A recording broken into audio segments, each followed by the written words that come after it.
Ассалаумағалейкум, құрметті оқырмандар. Бір шаруамен Мақтаарал ауданының Көкарал елді мекеніне келдік. Бұл жерде бөбекжай балабақшасы бар. Ата мекен деген. Номері 6. Мемлекеттік. Бұның ішінде білесіздер, қызметке лайықты апайлар бар, тәрбиешілер бар, директорлер бар, завуштар бар деген сияқты. Осының ішінде кім деген? Сізбен Атабаева Эльмира. Атабаева Эльмира ханым бар екен. Біз осы күнге дейін талай осындай видеоларды көріп келе жатырмыз. Енді тізбектеп тұрып салмай қояйын. Құрметті оқу, ағарту министрі Ғани Бейсенбаев мырза, сіздің назарыңызға болады, және сіздің қол астыңыздағы комитет, департаменттер, балдардың құқығын қорғау комитеттерінің назарына болады. Талай видеоларды көріп жатырмыз. Кішкентай балдарды, нәрестелерді ұрып сабап жатырған тәрбиешілердің. Енді әрине қабырғамыз қайсады ол жайлы. Қазір бір ананың шырылдауын естіп қалып, сонша жерден бір шаруамен келгем. Бұны естіп тұрып, бір жүрегім тыныш таппады. Амалсыздан келіп, түсіруді дұрыс көрдім. Кішкентай балаңызды, нәрестеңіз неше жаста? Қазір 2-ге толды. 2-ге толғанды алмай жатыр мемлекеттік. Білім беру алдындағы мемлекеттік балабақшаға алмай жатырған екен баласын. Кісілер өткенде ұрып соқты ғой мен. Жамбас сүйегімді мені итер жер құлатты, сындырды. В общем, даудың басы мынадан болды. 2025 жылы сәуір айының 15 жұлдызы күні таңғы сағат 10:40 шамасында мен ұлымды, ол кезде әлі 2 жасқа толмаған еді. 8 ай бойы осы мемлекеттік жаңағы атамекен балабақшасына келеді. Бірақ біз ұлымның төлем ақысын біз жеке тәрбиешілер шотына аударамыз. Ойбу, қараңыз. Каспи арқылы. Құрметті оқырмандар, банкінің ішіндегі программа, әртүрлі банкінің программалары арқылы біз балабақшаға төлейтін болсақ, төлем өткеретін болсақ, 13 мың, 14 мың айына төлейміз ғой, тамағына, жеген тамағына. Қалған мемлекет, государство төлейді. Осы атамекен деп тереміз, номер 6 деп, мен, например, 70-ші балабақшаға берем. Балдарым 70 деп, кәдімгі иіндерін теріп, жаңағы яслиний нелерін теріп, группасының атауларын теріп төлейміз. Сіздер сонда бұны жеке біреуге төлеп жүрсіздер ма? Иә, жеке өздері солай бізге чатқа жазады, группаға. Жаңағы балдардың продуктысына төлеңіздер деп, осы айдың төлем ақысын, біз сұраймыз, қандай шотқа жібереміз деп. Тәрбиешілер өздерін жеке шотын айтады. Постоянно әртүрлі шот па или бірдей ма? Тәрбиешілері үнемі ауысып тұрады бұл кісілердің. Мен мысалы 8 ай болды ма, баламды осы балабақшаға беріп жатқаныма, 8 ай бойы бір 3 тәрбиеші ауысты. Алды ғой бірақ, балабақша алды. Балдыңызға қарады. Қараңыз, құрметті министр, енді мен айтты деп ренжімеңіздер. Біреудің қалтасына кетіп жатыр ма? Аналардың ақшалары әлде мемлекетке түсіп жатыр ма? Бұл бірінші сіздерге сын келтіретін себебіміз. Екінші сынымыз Түркістан облысының білім беру департаменті қайда қарап жүр? Иә, бір алыс шалғай Мақтаарал ауданы уже болды. Қазақстанның географиясы бітті ары қарай. Бұл Қазақстанның географиясы ары қарай бітті. Ары қарай уже Өзбекстан шекарасы бар. Сонда бұл жаққа ешкім келіп тексермей ма? Бағанағы бұл жердің заведующийлерін тексермей ма ешкім? Әлде тексеруге күштеріңіз жетпей ма? Құрметті министр, сізге сынымыз бар. Біреудің баласын алмаймыз сіздің балаңызды деп, бұл ананы қан жоса етіп сабауға дейін апарған. Шашынан ұстап, итер жіберген, аяғына тепкен құсайды. Құйымшақ па? Құйымшақ сүйегінің үшеуін, өшім.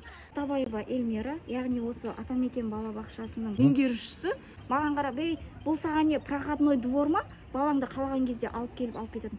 Құры тұрда жоғал дейді ғой маған, дәл осылай. Мен саған құры дедім, балаңды алда жоғал дедім дейді.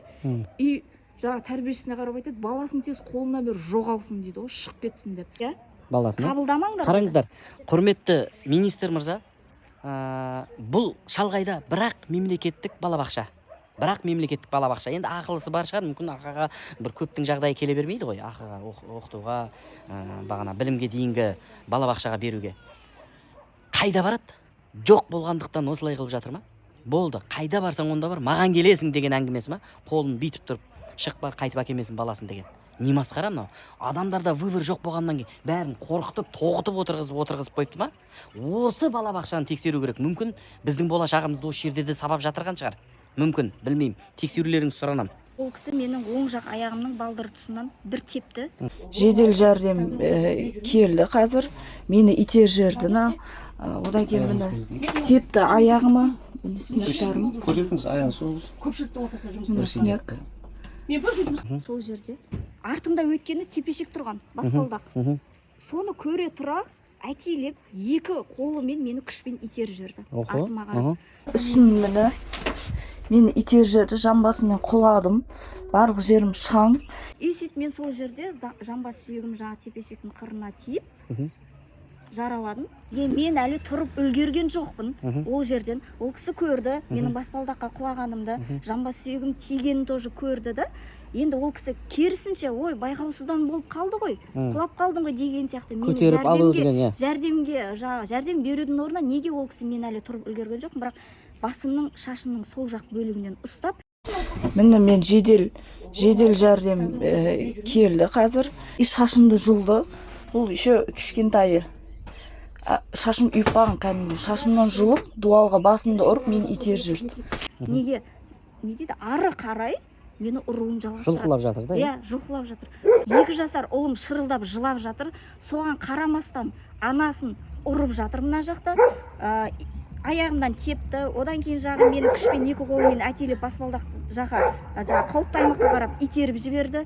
Онымен қоса тоқтаған жоқ. Ол кісі шашымның сол жақ бөлігінен ұстап тұрып, жаңағы не дейді, дуалға басымды бір рет соққыға жықты. Сөйте тұрған кезде мемлекет сол жердегі қызметкерлер, 3 қызметкер келіп, бізді Атабаева Эльмира ханымды менен ажыратпағанда, ол кісі сонда мені өлімше етіп сабап, мен өлгенімше сабайтын бет деп жатырмын да. Мына осыған қатысты қазір мына жерден бір әйел кісі өтіп бара жатыр, осы жердің көршісі. Балдары 5 бала шағасы осы бөбек жайда ілім тәрбие алған. Сол кісіге сұрақ қоятын болсақ, қазір ол кісінің де сұрағын тыңдасақ. Саламатсыз ба?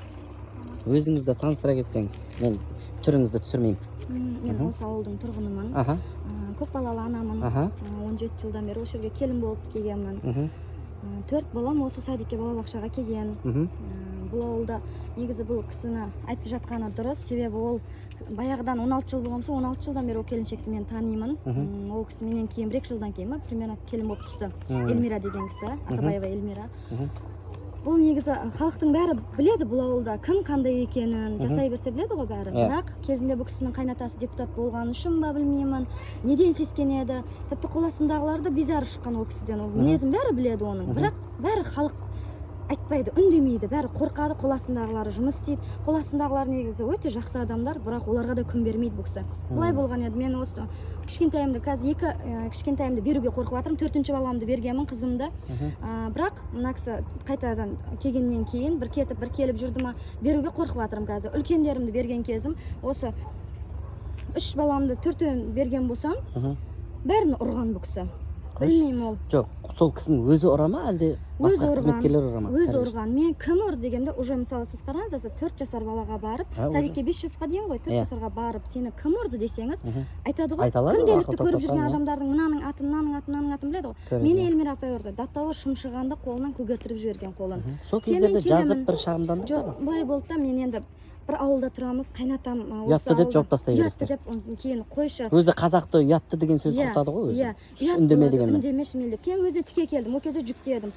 Балабақшадағы бәрі мені көрді. Егер Құдайдан қорқса, осыны шын екенін айтады. Келдім да, мен не үшін мені баламды ұрасың? Не себеп мені қызымды ұрасың? Неге баламды ұрғансың? Неге олай көгертіргенсің десем, осы жерде бәрінің көзінше айтты. Керек болса, және ұрамын деді. Және ұрам керек болса деді. Бұл бір рет емес, бұл талай адамның баласын ұрғанда, бірақ мойындамайды. Ешкім қазір шығып айта алмайды да оны. Рахмет сізге. Сау болыңыз, саулығыңыз тілеймін. Қараңыз, құрметті министр, кездейсоқ өтіп бара жатырған апай комментарий беріп бара жатыр. Кездейсоқ өтіп бара жатырған апай. Масқара ғой мынау, қайтадан ұрам деп. Бұның жүйесінде бір ақауы бар шығар. Бірдеңелер қозғалып кеткен шығар. Масқара ғой мынау. Тоқтату керек қой мынаны. Әлде біреудің өлімін күтіп отырсыңдар ма осы жерде?